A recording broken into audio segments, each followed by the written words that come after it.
and welcome to the online classroom. So for the next 2 weeks the online classroom will be recorded because I'm on holiday. Yes, I'm on holiday in my house and my back garden, so making the most of the lovely weather. Now, our work is speaking and listening today, and this can be quite difficult when it's just me recorded. So I've decided to ask you to tell a short story, and I'm going to show you how I would tell a short story in order to do that. So I'm going to tell you a short story about Jinx, who's a little kitten who came to live at our house during the time that we're all on lockdown. And Jinx is the special kitten. So here is my tale. I hope that you enjoy it. And yes, we do like to tell stories to each other, and it's really good practice for your speaking and listening test that you work with somebody else and tell them about something that's already happened to you, because this is something that you can add real details to. So to begin with, I need a plan. So in my plan, I'm going to put the beginning where the kitten, whose name is Jinx, visits my house. And in that beginning for the story, I need to be thinking about who was involved, why did it happen, and where was all that happening. For the middle part of the story, I've decided to think about the different things that Jinx does, and because I'm telling this story, I'm not going to tell a lot of detail. I'm just going to pick on one adventure. And the end of my tale, I want to have a conclusion, something that tells the person I'm speaking to, my listener, what happened in the end. And in the end, Jinx joins the online classroom. Can't wait to join the class. Do you know, when I'm actually doing live classrooms, he's sometimes sitting outside the door trying to get in.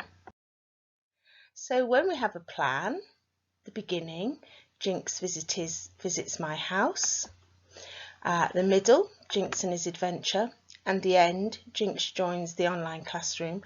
I also need to think about the language that I use.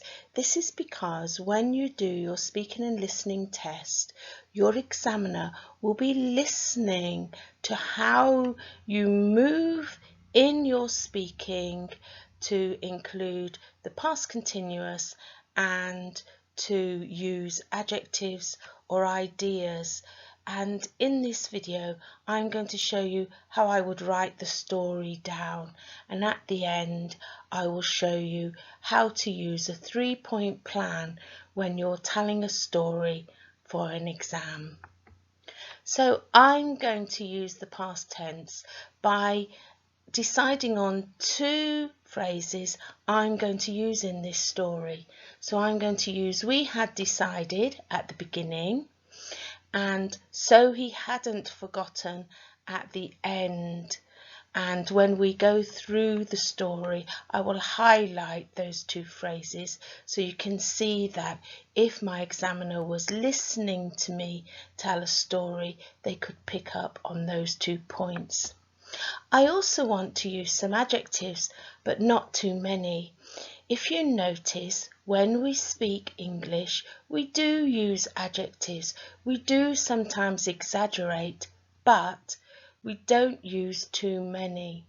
So I'm going to use the adjectives special, tiny, and shy at the beginning of my story, and bold and adventurous in the middle of my tale. Then I also need to add something extra because I'm working at the level 1 to 2 area, so I need to also add an adverb. And do you know, if you're also working at entry level 3 and you know an adverb that you can use in your speaking or in your writing, that's really excellent, because that shows that you are going up the ladder of the levels of the exam.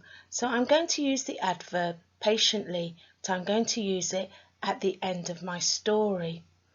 What else do I need to do before I think about what I'm going to say and how I'm going to tell my tale? Oh yes, important words. So I'm going to signal to my examiner that I know I'm speaking in the right order because I'm going to use the words then, after that, and in the end. Because remember, I'm telling a story, a tale of something that's happened to me whilst we're all in lockdown. And once I've thought about all of those things, this is going to help me talk when I'm speaking to somebody else and I'm retelling something that has happened to me. Yes, I know we don't do this in real life, do we? We don't write down what are we going to say and then say it.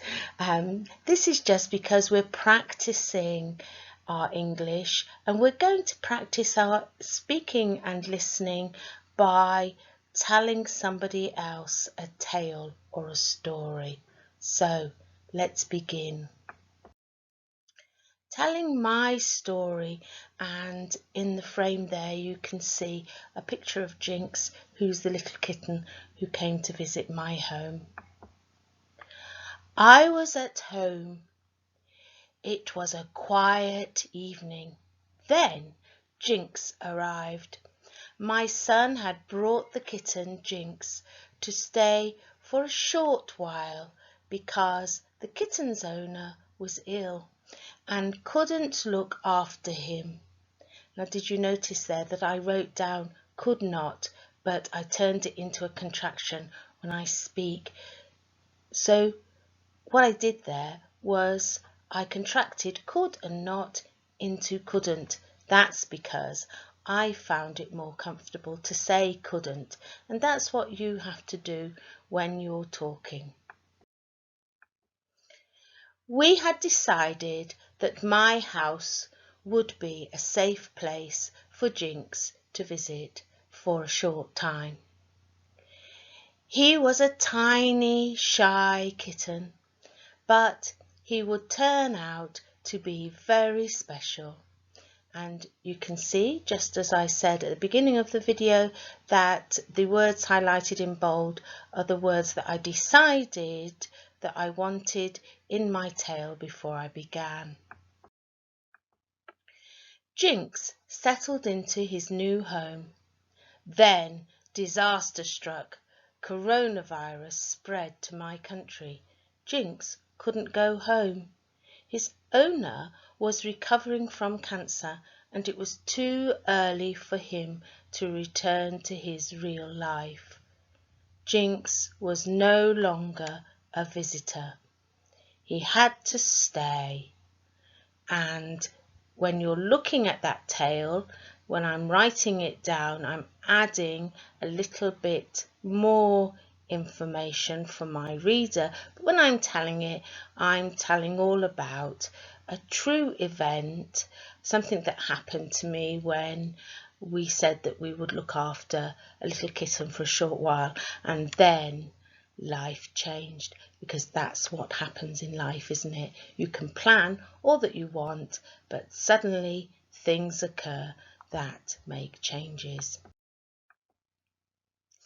I had to plan to keep looking after Jinx until everything could go back to normal. I thought this would be easy to do, but for the first week, Jinx woke me up every morning at 5 o'clock so that I could feed him and play with him. How tiring that was! For one whole week, I helped Jinx settle into his new home. And do you know, when you're telling a story and speaking and listening, it's really much easier when you're talking about something that's actually happened to you, and in your tale you don't have to add any extra information that you don't want to be there, because you're just going to tell what we call the skeleton, the outline of what happened. So do you know what happened next? After that, I noticed that Jinx became quite bold. He ventured around the whole house, and every day there was a new adventure. Every day I found the adventurous little kitten somewhere new. Yes, and if you've ever had a kitten, it does take quite some getting used to when you're not used to a pet, because that's the word we use for our animals when we keep them at home. When you're not used to a pet, getting into absolutely everything. So day after day, Jinx sat outside the room trying to get in as I worked on the online classroom. Finally, I let him into the room. Jinx was very excited about all the wires around the room. He pulled and pulled until the online classroom crashed. So he hadn't forgotten how to play. No, he hadn't forgotten how to play, had he? Oh dear. I looked at Jinx. Jinx looked at me. Then Jinx lay down and his big wide eyes looked pleadingly upwards. I knew then that was only one thing I could do. And do you know what what I did? What was the thing that I did? Join me in the classroom, I said. Jinx jumped onto my lap and watched as I made the video for the classroom. He was quite happy, purring softly as he gazed at the screen. Patiently, Jinx waited for the classroom to begin. This was his first visit to an online classroom, and from this moment nothing would be the same again. And that's the end of my tale. If I was writing it down, I would write all of that detail. And I might make it even longer by adding in some description or actual events. But what we're going to do is we're going to do speaking and listening. So now you need to think about how you would tell your story to someone else, because I wouldn't give all that detail when I'm speaking. That's the way that I would write it down. So I'm going to show you a short way to talk about something that's happened to you, and then I'm going to change that story that I just read to you into a shorter version that I might say. So first of all, try using 4 sentences. Number 1, excuse me, you do need your beginning sentence.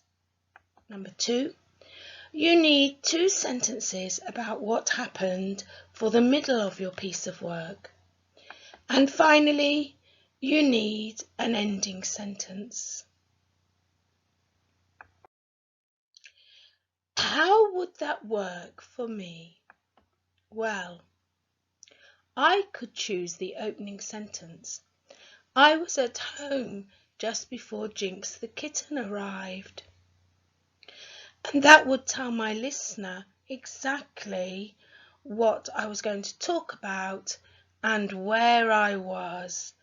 And then I would use 2 sentences to explain what happened. Jinx woke me up every morning at 5 o'clock so that I could feed him and play with him. How tiring that was! And if I was telling this story, I would choose those 2 sentences from my story because I want the person I'm talking to know what Jinx did that perhaps I wasn't very happy about, and to explain why I wasn't very happy about, because I'm not used to getting up at 5 o'clock every day and I find it very tiring. Now, once I have my beginning sentence and my 2 sentences for the middle, I need a way to finish talking about this event. So this is the sentence that I chose. Jinx joined the online classroom, and from that day, nothing would be the same again.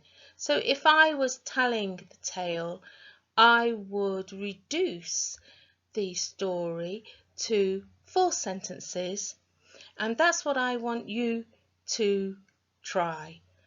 Think about something real that's happened to you, because during this time of lockdown, different things are happening to us, and we might think, oh, it's really just ordinary. But when we start to think about telling stories, we need to really start with the real things that happen, and you can be a little bit more imaginative if you want to. If you're telling your story to somebody who's in your house at the moment, because we're all on lockdown, so we're a bit limited to who we might talk to, then do practice together. Also, you could phone a friend or video a family member and say, let's practice our English. I know, I'll tell you something about what's happened whilst I've been at home, and you can tell me something about what's happened whilst you've been at home. So just because we're in our homes, it doesn't mean we can't practice our speaking and listening. And if you want to, you do have my number on WhatsApp, so I'm quite happy for you to tell me any story about how things are going for you, because I really do like to hear that everybody is well and safe at home. So, tell your story. And that's the end of our online lesson today, and I'm off to enjoy the sun in the garden, and you can see I've prepared already with my sunglasses. So bye now. Bye.